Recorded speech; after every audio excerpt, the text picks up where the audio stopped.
Y hoy vamos a hablar de un tema muy importante. ¿Qué tenemos en común? Le voy a invitar a que abra su Biblia en Hechos capítulo 12, por favor.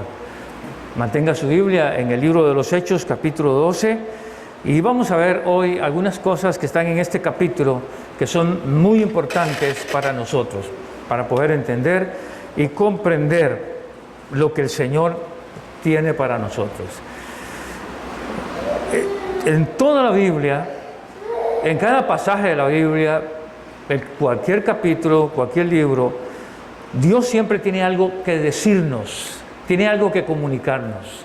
Por eso es que la Biblia recomienda en muchos lugares la misma Escritura y el mismo Señor, los escritores, el Señor Jesucristo, San Pablo, Pedro, qué sé yo, recomiendan que escudriñemos las Escrituras, que las revisemos, que las leamos, que las conozcamos. ¿Por qué? Porque Dios nos habla a través de la Escritura y nos enseña cosas para la vida práctica y diaria de cada uno de nosotros. Y no solamente como un conocimiento para tener una información en nuestra cabeza, sino al contrario, para llevarlo a la práctica. Porque esa es la idea del Señor, que conozcamos su Escritura para llevarla a la práctica y no solamente ser oidores, olvidadizos, sino hacedores de la palabra. Este capítulo, hermano, del libro de los Hechos, esos 25 versículos, hay varios personajes muy interesantes aquí, con características muy interesantes, que puede ser que de una u otra manera nosotros las arrastremos. En este pasaje se nos va a hablar de nosotros, del problema que podemos tener, va a hablar de la iglesia y otros temas muy interesantes aquí que están en este capítulo. Vamos a hablar primero que nada, que usted tiene ahí en su Biblia. Quiero decirle que los versículos no van a aparecer, así que usted tiene que leer su Biblia. No solo van a aparecer el bosquejo, pero usted va a buscar los versículos en su Biblia porque no van a aparecer en la pantalla. Y vamos a ver que Hechos 12 nos habla de un hombre llamado Herodes. Y este Herodes era de una familia en la Biblia bastante interesante, porque encontramos a Herodes abuelo de este, que no es el mismo Herodes. Yo quiero hacer aclaración rápidamente. El Herodes que está en Mateo capítulo 2 es el abuelo de este que está aquí. Ese es el que manda a matar a los niños, Mateo capítulo 2. Luego lo encontramos, el otro Herodes lo encontramos en el juicio de Jesús. No es el mismo Herodes, ese es tío de este Herodes. Y hago esta aclaración porque a veces las personas leen la Biblia y encuentran un nombre y creen que es la misma persona de siempre. Y no es la misma persona de siempre. Así que cuando usted lee la palabra Herodes, entienda que hay varios Herodes en diferentes etapas bíblicas. Y este que estamos aquí en este caso es sobrino y nieto de los que están anteriores. El que mandó a matar a los niños y el que mandó a matar a Jesús uno es su tío y el otro es su abuelo. Pero bueno, eso no lo vamos a desarrollar por ese lado. Lo que quiero explicarle con esto, hermano, que es importante que entendamos por qué el nexo familiar, es porque cuando leemos sobre esto nos habla de un tema que puede ser que nos esté afectando o no nos esté afectando. Son las herencias familiares. Las herencias familiares. Recuerde, este es sobrino del que mandó a matar a Jesús y nieto del que mandó a matar a los niños. O sea que ya en la descendencia de Herodes había un problema de herencia familiar. Una herencia bastante dañina. Hay veces nosotros creemos que las herencias no nos dañan, pero en realidad sí nos dañan. Sí nos afectan cuando no son cortadas. Sí nos afectan cuando estas nosotros no las dejamos y las cortamos y las desechamos en nuestra vida, sino que las seguimos jalando y pensando, bueno, así era mi papá, así era mi abuelito, pues así soy yo. Y creemos que eso está correcto cuando llegamos a Jesús. Lógico es que si usted no se ha convertido, si usted nunca ha entregado su corazón a Cristo, tal vez no va a entender esto de las herencias, pero yo creo que sí lo va a entender. Y las herencias son dañinas porque es heredar muchas veces un alto porcentaje de cosas malas y un porcentaje de cosas buenas. Pero normalmente, como la tendencia nuestra es hacia el pecado y hacia la carne, desgraciadamente las herencias dañinas familiares a veces son más fuertes que otras herencias. Y entonces, si mi abuelo era un borracho, o era un drogadicto, o era un asesino, entonces la tendencia es, a veces, a continuar haciendo lo mismo.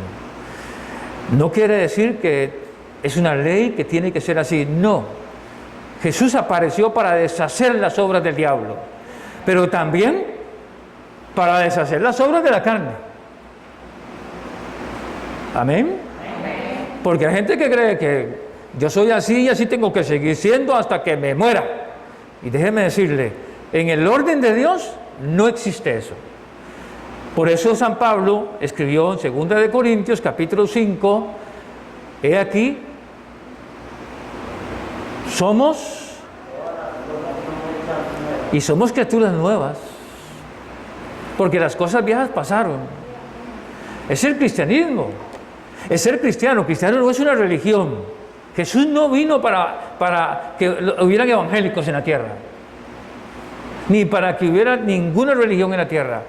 Jesús vino a liberar al hombre, vino a cortar, a deshacer lo malo que el diablo ha hecho en nosotros y lo malo que nosotros hemos creado en nosotros mismos.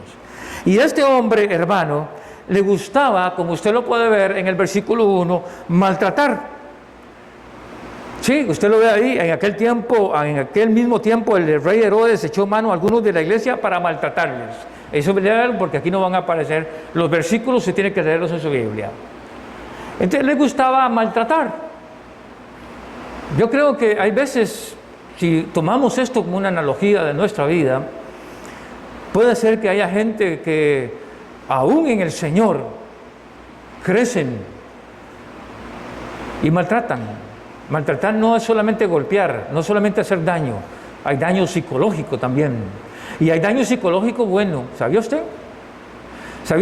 ¿Sabe cuál es el daño psicológico bueno? En que a todos le decimos que está bien. Si el chiquito está haciendo algo malo, está bien, está creciendo. Hay que dejarlo que haga lo que quiera para no contradecirlo. Ese es un daño psicológico malísimo. Se maltrata a la persona. Pero también este hombre era un asesino. Este hombre mató a Jacobo, el primer apóstol mártir de la Biblia. Jacobo. No es el primer mártir de la Biblia porque usted dice Esteban, pero no, este es el primer apóstol. Y mató a los soldados. Si usted lee los versículos que están ahí, versículo 2, y mató a espada a Jacobo, hermano de Juan, versos 18 y 19, luego que fue de día, hubo no poco alboroto entre los soldados sobre qué había sido de Pedro. Mas Herodes, habiendo buscado sin hallarle, después de interrogar a los guardias, ordenó llevarlos a la muerte. Después se fue. Verso 18, 19 y versículo 2. Entonces tenía en su línea familiar que era un asesino. No cambiaba. Y no cambiaba porque, a pesar de ser un hombre poderoso y rico, seguía manteniendo la misma política de su abuelo, de su tío y de sus familiares. Era una persona mala en todo el sentido de la palabra. ¿Y sabe lo más paradójico de todo esto, hermano, amigo que está aquí en esta mañana? Era que toda esta familia tuvo contacto con Jesús. Toda esta familia tuvo contacto con Jesús. Desde el abuelo, que fue el fundador de la dinastía de los Herodes, el que está en el capítulo 2, hasta el último que aparece en el libro de los Hechos, Agripa II, todos tuvieron contacto con las cosas de Dios. Y ninguno fue salvo. Se perdieron, se fueron al infierno. Porque alguien podría pensar, bueno, ellos tienen esta conducta familiar porque nunca han conocido al Señor. Al contrario, ellos conocían al Señor. Ellos sabían quién era el Señor Jesucristo. Toda esa familia había tenido contacto con Jesús. Sin embargo, se perdieron. Y se perdieron por mantener estas costumbres. Note bien, este era perseguidor. Vea los versos 3 al 4. Y le gustaba el halago. Cuando vio que mató a Jacobo y le gustó a la gente, empezó a perseguir a los cristianos. Tenía un problema que hay gente que... Alguien puede decir, me gusta el Evangelio, qué bonito lo que hablan, lo que predican, pero no toma ninguna decisión. Y tal vez si hay que volverse en contra de los cristianos, se vuelve en contra de los cristianos. Perseguidor no solamente es el que está aquí en la Biblia, hay gente que persigue a los cristianos muy sutilmente. Y también encontramos que este hombre le gustaba la vanagloria, era vanaglorioso en extremo, y vea los versículos que están ahí, por favor, en su Biblia. No deje de ver los versículos que están ahí, en los versículos 20 al 23. Era un hombre que le gustaba la gloria de los hombres. Un pecado muy lamentable que hoy existe en muchas personas, y aún en personas que dicen que aman a Jesús, que les gusta, hermano, hacer cosas para ser vistos, para ser exaltados, para ser alabados, que, oh, qué bueno, hermano, qué buena persona es usted. Y volvemos a lo mismo que hemos venido hablando estos domingos atrás. Cuando Jesús estaba en la tierra, aquel joven vino y se inclinó delante de él y, maestro bueno. Y él dijo, ¿por qué me llamas bueno? Solo hay uno bueno, mi Padre. Y yo creo, hermano, que a veces nosotros creemos que la alabanza personal, el halago de los seres humanos es una gran cosa. Ojalá huyamos de eso, hermano. No busque la gloria personal. Deje que Dios lo exalte. Alábate al extraño y no tu propia lengua, dice el libro de Proverbios. A veces la gente quiere que los alaben, que los exalten. Y esta familia tenía este problema. Y esta es la familia que perseguía a la iglesia. Quiero decirles rápidamente que en el libro de los Hechos, las persecuciones del libro de los Hechos primero era religiosa. Con los Herodes cambia a la persecución política. Pero era una familia que le gustaba que lo alabaran, que los engrandecieran, a pesar de que eran gente que maltrataban, que asesinaban, que perseguían, pero le gustaba que los alabaran. Note usted lo que dice en el verso 22 de su Biblia, ahí. Y el pueblo aclamaba gritando, voz de Dios y no de hombre. Qué terrible cuando la gente quiere la gloria para sí mismo, y esta era la familia que perseguía. Podríamos decir, hermano, que esto es muy parecido a lo que hace Satanás ahora. Es lo mismo. Él maltrata a los cristianos. ¿Por qué maltrata a los cristianos? Hay muchos cristianos, y perdonen lo que le voy a decir en esta mañana, hermano, que aunque les gustan las promesas de la Biblia y les gusta la vida light y les gusta la vida bien suave, hermano, Satanás los tiene debajo del pie. Los está maltratando. Los maltrata una y otra vez. Y se dan cuenta hasta que empiezan a sufrir. Hasta ahí se dan cuenta a dónde han estado. Herodes es un tipo de Satanás que persigue a la iglesia y que maltrata a la iglesia. Es un asesino, la palabra del Señor dice que Satanás es un asesino desde el principio de los tiempos. Perseguidor, hermano, porque a muchos cristianos en sus trabajos ni siquiera abren la boca para hablar que son de Cristo porque les da vergüenza, les da miedo. Y Satanás los persigue y no se dan cuenta.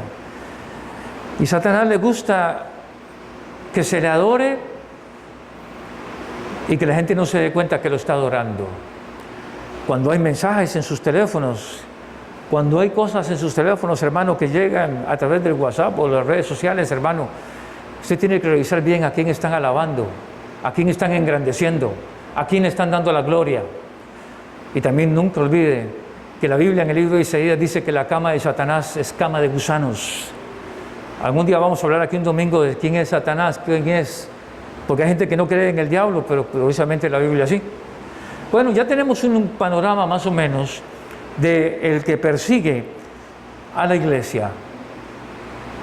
Es el tipo que lo ha hecho durante toda la vida y lo hace ahora también. Maltrata a las personas, hace daño a las personas, asesina día con día. Cuando saca a alguien de la iglesia lo lleva al mundo. Cuando alguien cristiano va al vicio, cuando un cristiano va a la fornicación, al adulterio, cuando un cristiano va a los vicios, al robo, a la mentira, al engaño, lo están matando y no se da cuenta. Perseguidor toda la vida, porque Él anda detrás de nuestra alma. Pero veamos ahora la segunda parte de este capítulo, o una segunda parte, la iglesia. Porque aquí aparece la iglesia en este capítulo, y aparecen dos cosas, la iglesia, muy importantes aquí. Yo creo que usted ponga atención esta mañana, porque si usted es parte de la iglesia del Señor Jesucristo, usted es parte de algo. Diga amén. Usted es parte de algo. Usted no puede decir, yo soy parte de la iglesia del Señor, pero tiene que saber qué es, qué parte, qué hace la iglesia, cuál es la función de la iglesia. Y ahí en este libro, de este capítulo de Hechos 12, nos damos cuenta de dos características de la iglesia muy interesantes. Sí, muy interesantes. Hoy estamos reunidos en esta mañana como iglesia. Se supone que somos la iglesia. Y la iglesia tiene un propósito de estar en la tierra. Un gran propósito. Tiene un gran enemigo, pero tiene un gran Señor. Y se llama Jesús. Y al Señor no se le ha escapado nada, ni se le ha ido nada. Y nunca ha perdido una batalla. El Señor Jesucristo. Satanás ha perdido miles de batallas. Jesús nunca ha perdido una batalla, ni siquiera cuando lo clavaron en la cruz del Calvario. Porque aunque el enemigo creía que había ganado, era la gran victoria de Jesús. Porque hizo algo en la cruz que ni usted ni yo vimos, que hizo algo que ni los apóstoles vieron, que nadie lo vio en la cruz del Calvario. La gente vio a Jesús muriendo en la cruz del Calvario. Pero dice la Biblia en el libro de Colosenses que exhibió públicamente a Satanás y sus demonios. Entonces la iglesia es una entidad importante en la tierra. La iglesia es un centro importante. Yo creo, esta mañana, hermanos, viéndolos a ustedes cuando entraban algunos de ustedes, y el ambiente, yo pensé, le compartía a una persona, yo le decía, yo creo que este es el lugar más seguro donde podemos estar. Porque usted se sale del redil, hermano, y se encuentra con el diablo llamado Herodes, asesino, maltrata, etcétera, etcétera. Y a veces la gente no entiende lo que es la iglesia. Y aquí en Hechos 12 encontramos dos funciones de la iglesia, aunque se oponen una a la otra, pero son muy interesantes. Número uno, encontramos en el versículo 5. Yo quiero que usted busque el versículo 5. Poder contra poder. Sí, poder contra poder, hermano. Cuando usted el diablo venga, cuando el enemigo venga, cuando la carne venga, cuando los problemas vengan a ponerlo en el suelo, piense, hermano, en lo que dice este versículo 5. Así que Pedro estaba custodiado en la cárcel, pero la iglesia hacía sin cesar oración por él. Aquí es poder contra poder. ¿Por qué poder contra poder? Porque mientras Herodes, que era el poderoso, era el presidente, era el que tenía la autoridad, mete a Pedro en la cárcel, la iglesia, la que nadie veía, porque no tenía edificios en ese momento, no tenía nada reconocible, la gente se reunía en casas, hacía oración sin cesar por él. Y por eso es poder contra poder. Porque hay veces nosotros le tenemos al mundo, a lo que el mundo puede hacer, a lo que el mundo puede crear o dañar. Pero la iglesia tiene que seguir orando. La iglesia tiene que seguir creyendo, hermano, en la oración sin cesar. Pero cuando hablo de iglesia, hermano, hablo de cada persona. Una aclaración rápidamente, hermano. El término iglesia en el Nuevo Testamento nunca se refiere a un edificio. No existe en el Nuevo Testamento la palabra iglesia para un edificio. No existe, hermano. Usted puede leerlo en ruso, en chino, lo que usted quiera en el Nuevo Testamento. No existe. La palabra iglesia en el Nuevo Testamento se refiere siempre a casas donde la gente se reunía, familias. Entonces quiere decir que usted, en su familia, usted es una iglesia. Y eso no lo hemos entendido nosotros los cristianos. Porque nosotros venimos aquí porque tenemos un cajón, perdone, pero tenemos este cajón, nos reunimos aquí, ¿y dónde estaba? ¿Dónde andaba? Andaba en la iglesia. Pero en el Nuevo Testamento nadie hablaba así, porque la iglesia no era un cajón. La iglesia era la familia, era el núcleo familiar, era el hombre y la mujer en un hogar. Esa era la iglesia, y esa era la iglesia que tenía que dar testimonio de Jesús. Esa era la iglesia que tenía que dar testimonio de Jesús. No era el edificio, no era que los domingos en el tiempo de la iglesia del libro de los Hechos, hermano, los domingos hacían escuela dominical y la gente iba a la escuela dominical y habían maestros de escuela dominical. No. Eso no existía. Eso se desarrolló 500, 600 años después de nuestro Señor Jesucristo.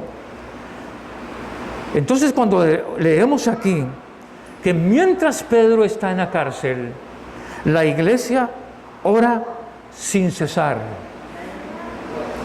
Y la palabra cesar, sin cesar, es una palabra griega muy interesante, como es estirar un hule, una liga, hasta donde dé, sin que se reviente. O sea, ellos no paraban. Sabían que Pedro estaba en la cárcel, tenía 8 días de estar en la cárcel, pero la iglesia no se detenía.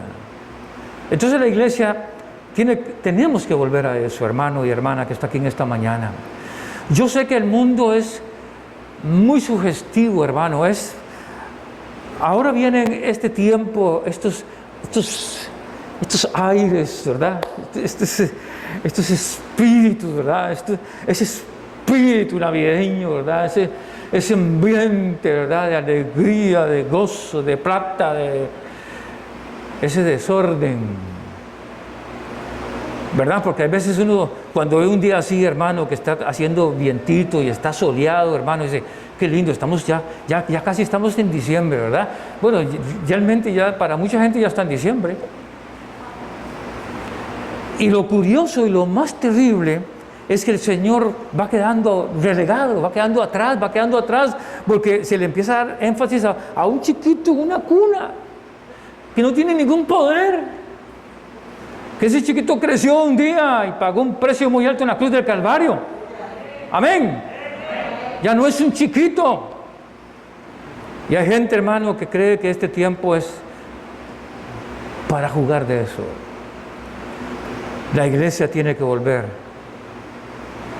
a Jesús. La iglesia tiene que volver a Jesús. La iglesia tiene que volver a Jesús. Usted y yo tenemos que volver a Jesús.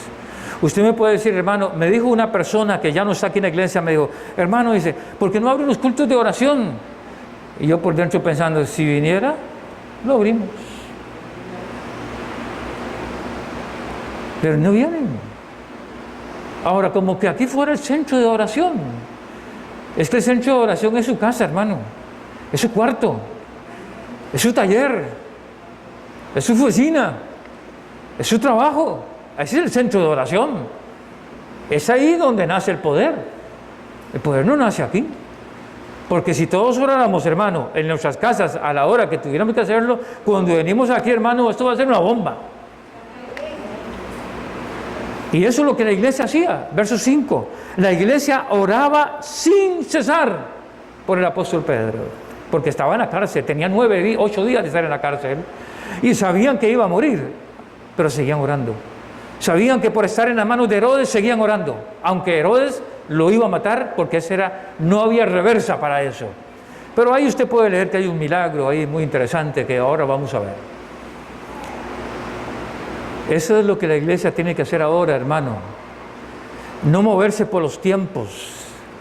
No moverse porque ahora viene este tiempo bonito donde nos desconectamos del Señor para conectarnos, hermano, con cosas pasajeras que le puedo asegurar en esta mañana, sin temor a equivocarme, que el día que estemos con el Señor, hermano, en el cielo no hay Navidad, en el cielo no celebran nada, En el cielo solo la gloria se la lleva a Jesús nada más.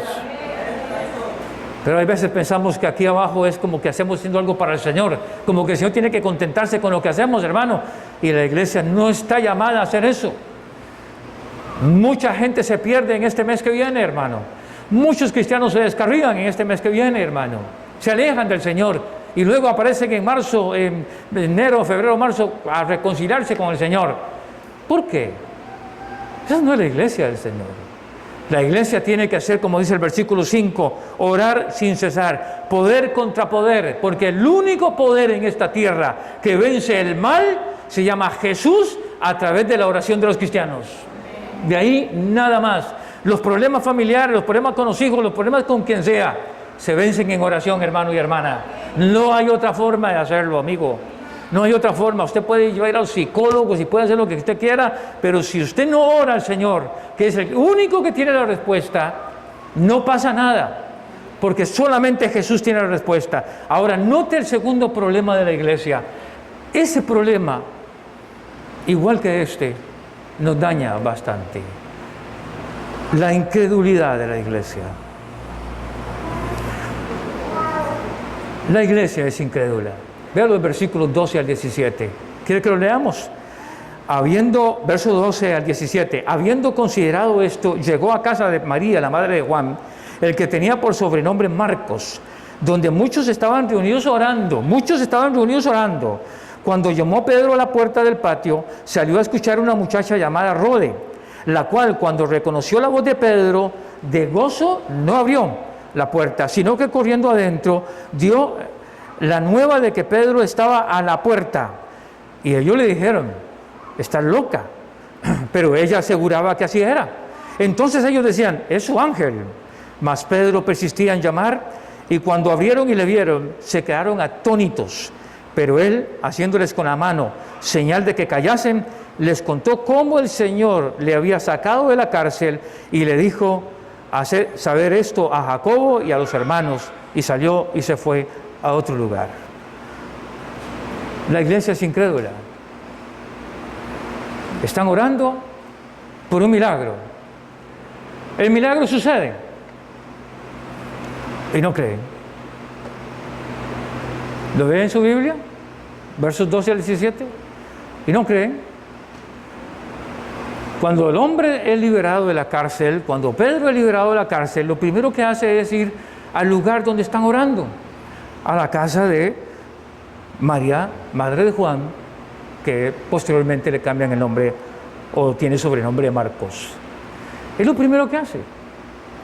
Voy a darle gracias a los hermanos porque han estado orando por mí. Qué bueno esto, ¿verdad? Qué bueno es que es como que su vecino tiene un problema muy serio, no conoce al Señor, y usted empieza a orar por él, a interceder por él. Y recibe la respuesta al vecino. Tal vez está muriéndose, tal vez tiene una enfermedad terminal, y recibe la respuesta. Y el vecino un día decide, cuando ya ha sanado, se da cuenta que a la par hay unos cristianos de verdad que están orando, que son gente de oración, que son gente de testimonio, que no son gente del chat andando. A veces, hermano, hasta que da vergüenza ver estas cosas en los teléfonos, sino que son gente de verdad, cristianos verdaderos, no de domingo, ni de jueves, ni de martes, sino verdaderos. Y decide irle a dar gracias por el milagro, porque él sabe que estaban orando y sucedió el milagro. ¿Usted ora, hermano y hermana? No levante su mano. ¿Usted ora? Piense. ¿Usted ora? Porque cuando uno ora, uno conoce a Jesús. ¿Sabía usted, hermano? Yo le puedo presentar a usted en la pantalla una imagen de Jesús del siglo V, que fue cuando empezaron a pintar, cuando se torció el cristianismo y nació el catolicismo romano con todas sus cosas y todas sus imágenes. Y podríamos presentar una imagen aquí, y con corazón roto, con su corona, con lo que sea, y puede ser muy emocionante, muy bonito. Pero ese no es el Jesús que usted tiene que conocer. Y hermano y hermana que está aquí sentado de amigo en esta mañana, si usted no conoce a Jesús, yo le invito a que lo conozca. Y la única manera de conocerlo es cuando usted ora. No cuando ora mi esposa. No. No cuando ora otra persona, no, cuando oro yo. Es que cuando yo oro, yo conozco a Jesús. ¿Me explico? ¿Cómo conocemos a las personas? Cuando nos relacionamos con las personas.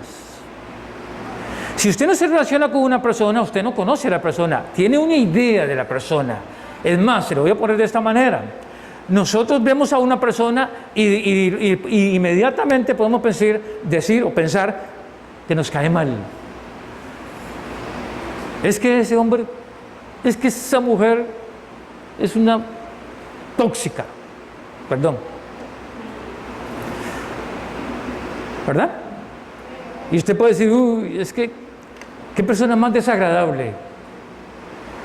Pero cuando usted trata con esa persona, se empieza a dar que es una persona, es un ser humano que tiene emociones, sentimientos y que tiene valores también. Y entonces usted empieza a apreciar a esa persona. ¿Verdad que sí, hermanos? Diga que sí, porque si no, usted no estuviera casado aquí usted en esta mañana, hermano. Los que están casados. Porque empezamos a conocer a la persona. Y empieza a haber un vínculo de conocimiento entre la persona, entre ambas personas. Con Jesús es igual. Si usted no tiene relación con Jesús, usted no conoce a Jesús. Usted no sabe quién es Jesús. Usted tiene una idea de Jesús. Si usted tiene una idea de quién es Jesús, porque desde chiquitillo le enseñaron, por la religión que sea, por la forma que sea, le enseñaron cómo era Jesús, pero no conoce a Jesús. Y a Jesús lo conocemos nosotros cuando tenemos relación con Jesús. Amén, hermano. Hasta que usted tenga relación con Jesús, va a conocer a Jesús. Y sabe que Jesús es lo máximo y no hay nada imposible para Él. Pero tenemos que conocerlo.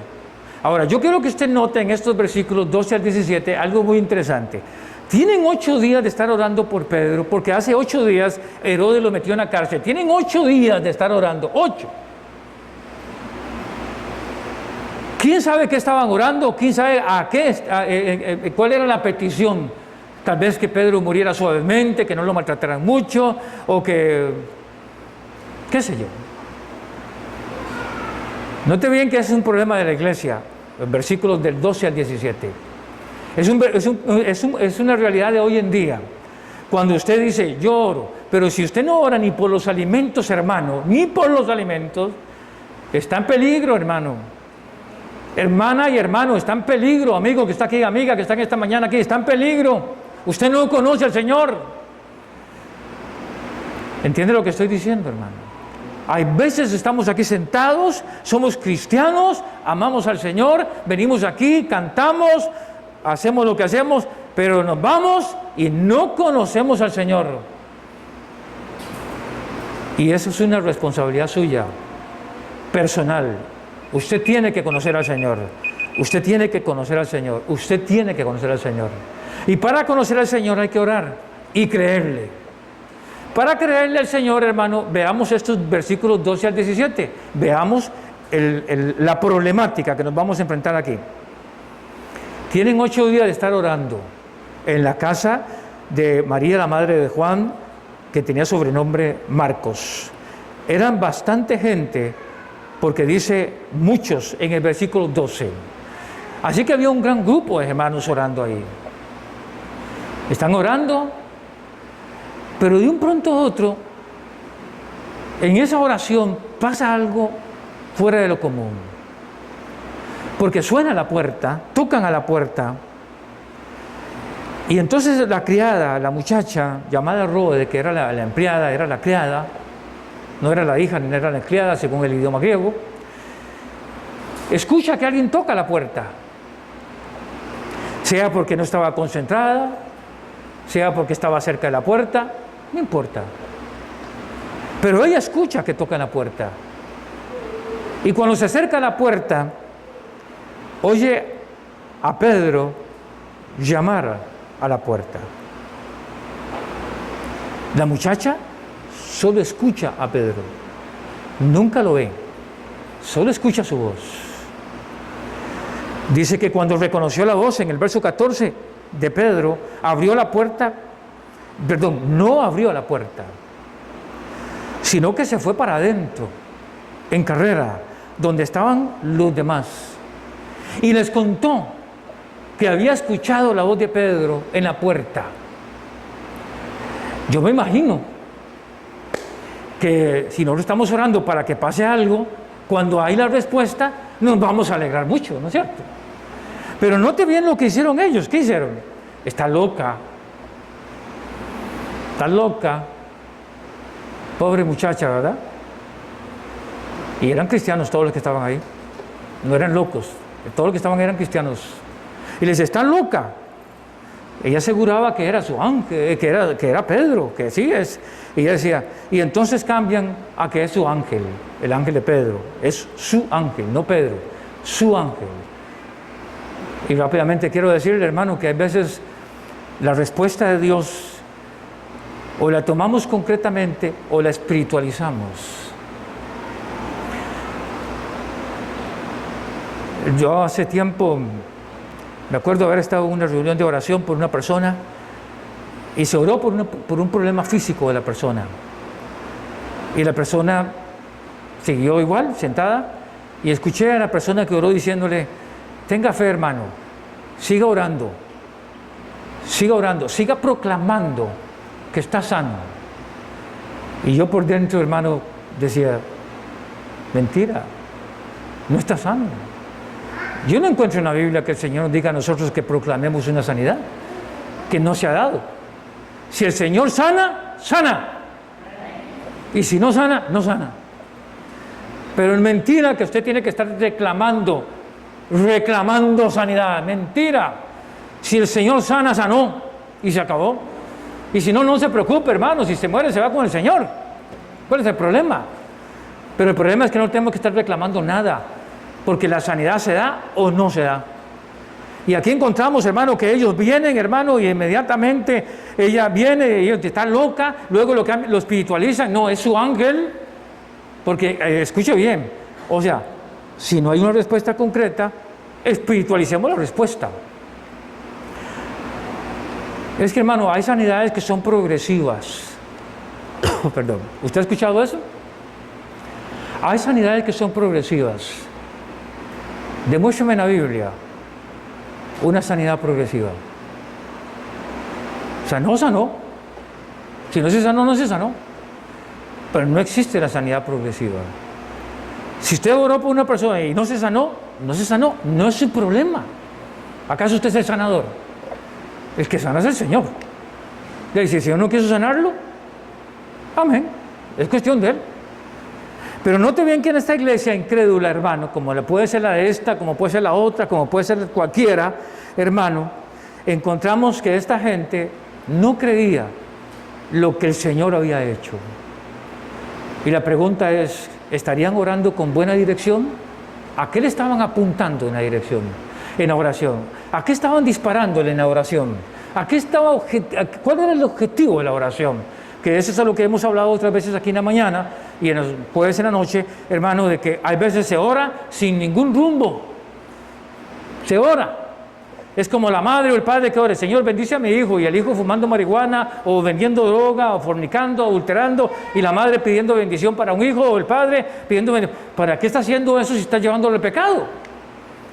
Mejor dígale, Señor, si es tuyo, Señor, aunque sea sin patas, tráelo. Quebraditítico, pero tráelo, Señor. Y yo creo que Dios es más efectivo así. Pero cuando entendemos que Dios va a responder. Y aquí está la iglesia, hermano, que no entienden.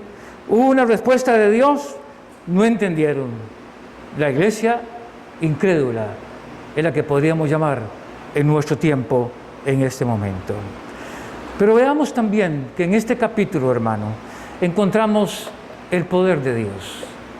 versos 6 al 11. Yo quiero que los analice bien en esta mañana, con el tiempo que nos queda para que veamos estos versículos del 6 al 11, el poder de Dios.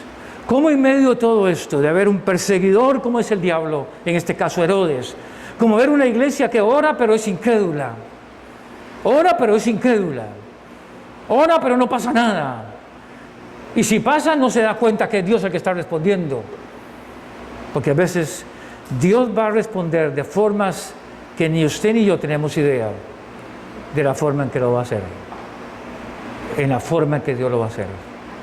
Solamente le pido en esta mañana, créale a Dios, créale al Señor. Pero veamos el poder de Dios en los versículos 6 al 11. Si usted mira en el verso 7, usted se da cuenta que Dios tiene el poder para romper cadenas. Note el verso 7, por favor. He aquí que se presentó un ángel del Señor y una luz resplandeció en la cárcel, y tocando a Pedro en el costado le despertó diciendo: levántate pronto. Y las cadenas se le cayeron de las manos. ¿Cuánta gente en las iglesias viene con las cadenas todavía, atados a pasados terribles? Gente que está atada a su pasado. Gente que viene al Señor, hermano, arrastrando, hermano, negligencia, pereza, apatía a las cosas del Señor. Que vienen arrastrándolo y dicen: no sé por qué yo voy a la iglesia y me da un sueño y me siento en la banca y puede estar el culto como quiera, pero yo me duermo. No sé por qué me duermo. Bueno, debe haber alguna cadena por ahí. Debe haber alguna atadura por ahí. Debe haber alguna atadura, hermano y hermana, que está sentado aquí, pero no está. Está en otro lado. Puede ser que usted esté sentado aquí, empiece a bostezar, y hoy día tenemos esto maravillosamente, ¿verdad? Que no nos damos cuenta si se está riendo, está bostezando o le está sacando la lengua, no sabemos, ¿verdad? Porque tal vez usted está sentado ahí y me está sacando la lengua, yo no sé si me está sacando la lengua, ¿no? O está arrugando la cara y no me doy cuenta, ¿verdad? O están hablando, porque hay veces hay gente que están sentados uno al otro, así, hermano, y están desconectados, están pensando en la playa, en los aguacates, en la yuca, los plátanos, hermanos, en las vacas, en los chanchos, en las gallinas. ¿Saben qué cosas están pensando? ¿O qué le va a hacer el niño? Hay cadenas, hermano, que atan a la gente terriblemente. Hay gente que tiene cadenas, hermano, las cadenas del pasado. Es decir, cuando yo era chiquito, a mí me pasó tal cosa, y vengo al Señor, hermano, y siguen arrastrando la misma cadena en el Señor. Es que cuando yo veo un montón de gente que proclama riqueza y que quieren ser ricos, y era porque cuando eran niños eran pobres, seguramente. Y le voy a decir una cosa, hermano, hace 50 años, ¿quién no era pobre en Costa Rica, hermano? Muchos. Yo nací en una casa de piso de tierra, y el piso de tierra lo barrían mi mamá lo barría muy bien, y mis hermanas, viera qué bonito. Hasta que brillaba la pura tierra, hermano. Comiendo arroz y frijoles y plátanos. Algunas veces, ¿verdad? Y vino el Señor, hermano, y usted cree que yo vengo al Señor y digo: ay, Señor, yo arrastro desde mi niñez. ¿Usted podría orar por mí para que me quiten esa cadena de que yo era pobre y todavía traigo este problema psicológico? Vea, hermano, el amigo y hermano que está aquí en esta mañana, cuando Cristo liberta, liberta. Pero hay gente, hermano, que trae las cadenas, hermano, de su pasado.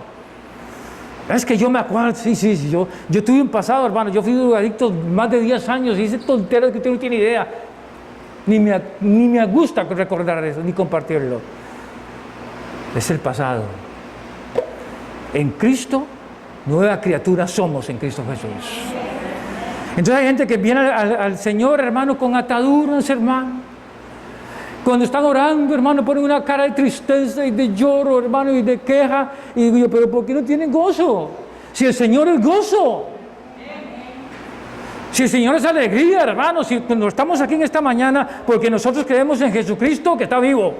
Usted no está aquí porque está adorando a un Dios muerto. Usted no está aquí porque Jesús está muerto. Usted está aquí porque Jesús está vivo. Pero a veces creemos, hermano, que estamos aquí y alabaré, alabaré, alabaré, alabaré, con ese gozo. El gozo del Señor, mi fortaleza es.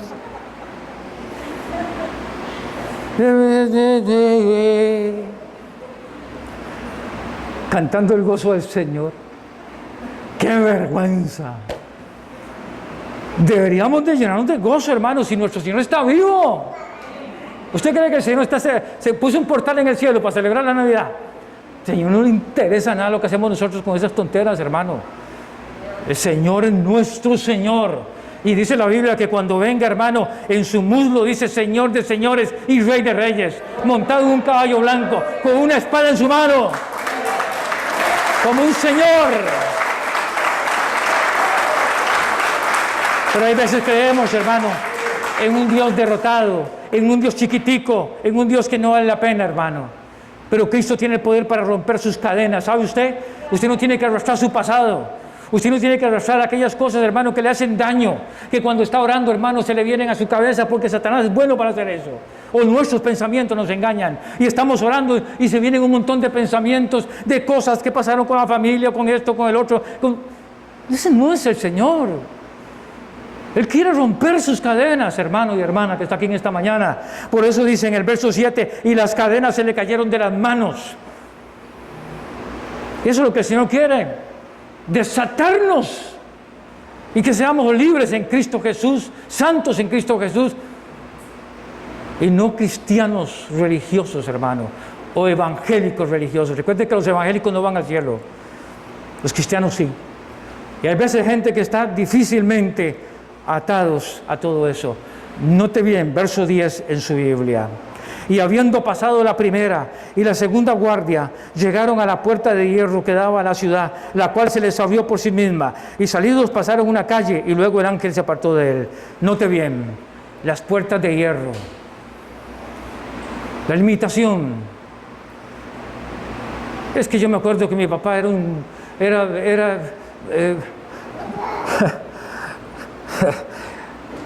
mi mamá tenía un refrán increíble.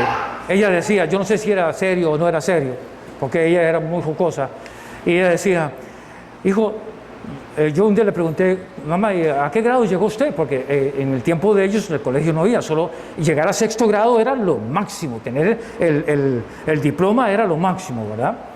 Y entonces yo le pregunté un día a qué grado había llegado, y dijo, hijo, yo pasé a segundo después de 4 años cuando se murió la maestra. Bueno, más tarde usted lo va a entender en su casa, ahora no se preocupe ahora por entenderlo, pero después lo va a entender. Hay puertas de hierro, hermano, que es la limitación. Hay gente que está muy limitada. Es que yo no sé hacer esto, es que yo no sé hacer el otro, es que yo no, es que yo, y todo es, no puedo. Es que hay gente más inteligente. Sí, siempre habrá gente más inteligente, siempre, eso es lógico. Pero cuando uno dice, yo no puedo hacer esto, yo no puedo hablar de Jesús porque yo no sé cómo hacerlo. Estamos como Aarón, como Moisés, yo soy tartamudo, yo no puedo hablar. Y el Señor le da una regañada, le dice, bueno, como no lo puedes hacer tú, lo va a hacer tu hermano. El Señor no va a hacer eso con nosotros ahora. Pero hay las puertas de hierro y muchas personas, hermanos, son sus limitaciones. Yo no puedo, porque yo no le puedo hablar a una persona que tiene plata, que tiene una posición económica, que tiene un puesto que... Hermanos, si al fin de cuentas son personas que se mueren y se van a los infiernos sin Cristo. ¿Por qué yo no puedo hablar? Porque me limito. Porque la puerta de hierro está al puro frente. Y como la puerta está al puro frente, yo choco con esa puerta. Y esa puerta me limita en todo. En lo emocional, en lo espiritual, en lo social, en lo económico, en todo me limita. Hermano, yo apenas fui a sexto grado. Yo apenas fui aquí. Y creen que el estudio... Sin menospreciar el estudio, que es importante y que toda la gente que lo pueda hacer, lo felicito a todos que pueden sacar la universidad, es una bendición y ojalá nunca lo dejen de hacer y los que lo pueden hacer que lo hagan. Pero eso no es un limitante para hacer las cosas del Señor, para creerle al Señor, para caminar en el Señor. Las puertas de hierro dañan a muchas personas que sentadas en las iglesias tienen una puerta de hierro, no dan un paso más. No se atreven a dar un pasito más, no se atreven a caminar más, porque hay una puerta de hierro. y chocan ahí. Y muchas veces esa puerta de hierro está tan arraigada en nosotros, hermano, pero tan arraigada que no me permite desarrollarme. Yo no puedo evangelizar a mi papá, a mi mamá, a mi hermana, a mi compañera, a mi esposo, a mi esposa. No lo puedo hacer. ¿Por qué no lo puede hacer? ¿Cuánta gente ha llevado usted a los pies de Cristo? ¿Cuánta gente ha evangelizado usted que la ha llevado a los pies de Cristo para que el día que usted llegue al Señor le diga, buen siervo y fiel, en lo mucho, en lo poco fuiste fiel, entra lo mucho del Señor, y lo poco que el Señor nos pide ahora a nosotros es hablar de Él.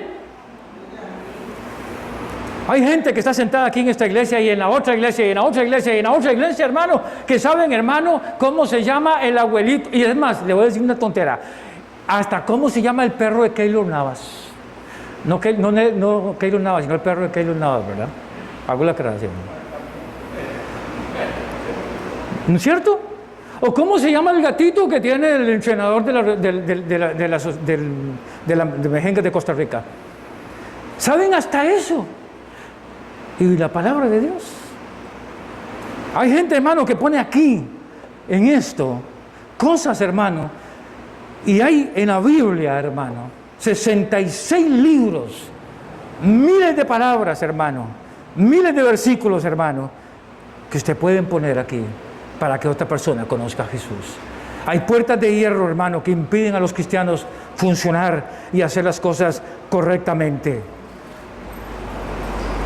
Y número 3, en este apartado, libera a los hombres, para ir finalizando, versos 10 al 11, léalo en su Biblia, libera a los hombres. Deje de pensar, hermano, que fulano de tal no tiene salvación. Sí tiene salvación. Depende de él, pero sí tiene salvación. Versos 10 al 11. Habiendo pasado la primera y la segunda guardia, llegaron a la puerta de hierro que daba a la ciudad, la cual se les abrió por sí misma, y salidos pasaron a una calle, y luego el ángel se apartó de él. Verso 11. Entonces Pedro, volviendo en sí, dijo, ahora entiendo verdaderamente que el Señor ha enviado su ángel, y me ha librado de la mano de Herodes, y de todo lo que el pueblo de los judíos esperaba. Note bien, en el verso 11, ahora entiendo. Eso es lo que le hace falta a la gente, entender que hay un Dios todopoderoso. ¿Y a quién va a usar Dios? A nosotros, a la iglesia, para que la gente entienda. Usted podría decir, ¿por qué no le mandan un ángel a todo el mundo? ¿De verdad? Es que la gran comisión no se la dieron a los ángeles, nos la dieron a nosotros, en Mateo capítulo 28, ir y hacer discípulos, predicar, enseñar, etcétera, etcétera. Me ha librado de la mano de Herodes, del diablo, y de todo lo que el pueblo, la gente, la murmuración, el chisme, el pecado que viene del mundo, me ha liberado. Note bien, me ha liberado. ¿Usted no cree que un hombre en esta Navidad, si es que se le llama Navidad, porque no es ni siquiera una Navidad, pero en este periodo de tiempo, o hoy mismo, una persona que usted le hable de Jesús, esa persona puede cambiar? ¿Usted no cree eso? Para mí, y rápidamente se lo digo, hace años en este periodo de tiempo, en mi vida, antes de convertirme al Señor, era empezar los fines de semana, borracho, drogado, de viernes a domingo en la noche, para ir a trabajar el lunes, a pedirle prestado al patrón, porque había consumido todo en drogas. Años haciendo eso. Y esa era la gran alegría de fin de año. Hasta que alguien me habló del Señor. Hasta que alguien vino y habló del Señor. Y me presentó al Señor bien mal. Me lo presentó muy mal. Se lo puedo decir sinceramente. Porque la persona que me habló de Cristo era un borracho y nos emborrachábamos en las clases bíblicas. Me iba a dar una clase bíblica, empezábamos a las 9 de la noche con una botella de guaro así y como con 40 paquetes de cigarros más otras cosas ahí, y terminábamos a las 5 de la mañana, borrachiticos, hermano, y toda una noche de clase bíblica. Y me enseñó la Biblia a través de eso. No se lo recomiendo que lo haga, porque si Dios permitió eso fue por una razón, pero no es para que lo hagamos igual. No es para que yo voy a comprar guaro, voy a ir al vecino a evangelizarlo, voy a emborracharme con el vecino y le voy a dar un versículo, le voy a dar un estudio bíblico. No, eso no es el orden de Dios. Eso Dios lo permitió por su gracia, y aquí estoy, gracias a Dios por eso. Pero lo que quiero decirle es que hay gente allá afuera que necesita ser librado. Y también creo que dentro de la iglesia hay gente que necesita ser librada. Yo creo que hay gente dentro de la iglesia que tiene que convertirse. Es un periodo muy interesante el análisis de la historia de la iglesia, pero no le voy a compartir eso ahora, pero sí quiero decirle, por lo menos rápidamente, a manera de resumen, cómo hay gente que se agrega a la iglesia y nunca han aceptado a Jesús como Señor y Salvador. Nunca. Nunca han abierto su corazón a Jesús. Nunca le han dicho, Señor, aquí estoy. Nunca, Señor. Entra a mi vida. Sálvame, Señor. Conviérteme. Nunca se lo han dicho. Y yo quiero decirle en esta mañana, con el tiempo que me queda, nosotros necesitamos darnos cuenta que la palabra de Dios tiene que crecer y multiplicarse. Y tenemos que darnos cuenta que si no hemos aceptado a Jesús, y aunque estemos sentados aquí en esta mañana, si el Señor viniera y no hemos aceptado a Jesús como Señor y Salvador, aquí nos quedamos sentados. No nos vamos. Recuerde, no por vivir en un garaje, usted se convierte en carro. Nadie. Si usted no ha aceptado a Jesús como Señor y Salvador de su vida, si usted nunca ha aceptado a Jesús como Señor, no la religión evangélica, no, a Jesús como Señor. Usted nunca le ha dicho, Señor, ven a mi corazón, perdona mis pecados y perdóname el rechazarte, el creer que tú eres una imagen, que tú eres un Dios de muertos. Yo quiero ser vivo, yo quiero ser que tú vengas a mi corazón y quiero aceptarte como Señor y Salvador. Si usted nunca ha hecho eso, está perdido, está perdida. Y soy sincero con usted en esta mañana, porque si usted cree que porque a uno le guste esto, es salvo, no se es salvo por eso. Se es salvo por Jesús nuestro Señor, porque Él murió en la cruz del Calvario por nuestros pecados. Él murió para que tomáramos una decisión por el Señor. ¿Me está escuchando? Varón, varona, mujer, si usted nunca ha aceptado a Jesús como Señor y Salvador, está perdido, muy perdido, muy perdido. Usted tiene que aceptar a Jesús como Señor y Salvador. Y para eso usted tiene que hacer lo que dice Romanos capítulo 10. Con la boca se confiesa para salvación y con el corazón se cree. Si usted no hace eso, y usted no cree en su corazón en Jesús y confiesa con su boca que Jesús es el Señor y que usted lo necesita, usted no tiene a Cristo. Usted puede tener cosas muy bonitas, muy lindas, pero si no tiene a Cristo en su corazón, no tiene nada. Si usted puede estar aquí en la iglesia todos los años que usted quiera y venir todos los días y los meses y toda la vida, pero si nunca ha aceptado a Jesús como Señor y Salvador, está perdido. Usted necesita aceptar a Jesús como Señor y Salvador. Necesita tomar una decisión por el Señor. Necesita decir, Señor, yo te necesito. Póngase de pie, por favor, en el nombre de Jesús en esta mañana.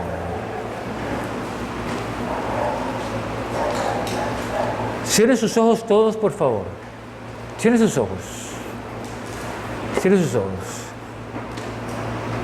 Quiero decirle a aquellas personas que nunca han tomado una decisión por el Señor, que nunca han tomado una decisión por el Señor, que nunca han aceptado a Jesús como Señor y Salvador, que nunca han dado ese paso de fe, de aceptar a Jesús como Señor y Salvador, que sencillamente les gusta todo esto, sí, que es bonito todo esto, pero nunca han dado ese paso de fe de aceptar a Jesús como Señor y Salvador. Si usted en esta mañana quiere aceptar a Jesús como Señor y Salvador, levante su mano ahí donde está, si usted quiere aceptarlo. Y con mucho gusto oramos por usted, yo oro por usted, para que usted reciba a Jesús como Señor y Salvador. Hoy puede ser el día de salvación, mañana o más tarde puede ser tarde. Pero es el tiempo, es el momento en que usted tiene que aceptar a Jesús como Señor y Salvador. A Jesús no se le acepta por medio de ceremonias. No, ni en ningún rito. A Jesús se le acepta cuando usted abre su corazón a Él. En el momento que usted abra su corazón a Él, Jesús viene a usted y usted es salvo. Si usted no ha aceptado a Jesús, cierre sus ojos todos los hermanos, todos. Levante su mano si usted nunca ha aceptado a Jesús, si nunca lo ha aceptado como Señor y Salvador, nunca ha tomado esa decisión, nunca le ha dicho, Señor, aquí estoy perdido o perdida. Esta mañana, tome esa decisión. Porque si usted está aquí porque lo traen, si usted está aquí porque por costumbre, no funciona tampoco. Tiene que tomar una decisión por Jesús. Tiene que tomar una decisión por Jesús. Si usted ha levantado la mano en esta mañana, y lo mantengo todos los ojos cerrados, por favor, y quiere aceptar a Jesús en esta mañana como Señor y Salvador, le invito a que venga aquí al frente. Sí, venga aquí al frente. No hay nada malo en hacer esto. Es importante aceptar a Jesús como Señor y Salvador. Es importante que nosotros tomemos esa decisión. Gracias. Aquí tenemos una mujer valiente.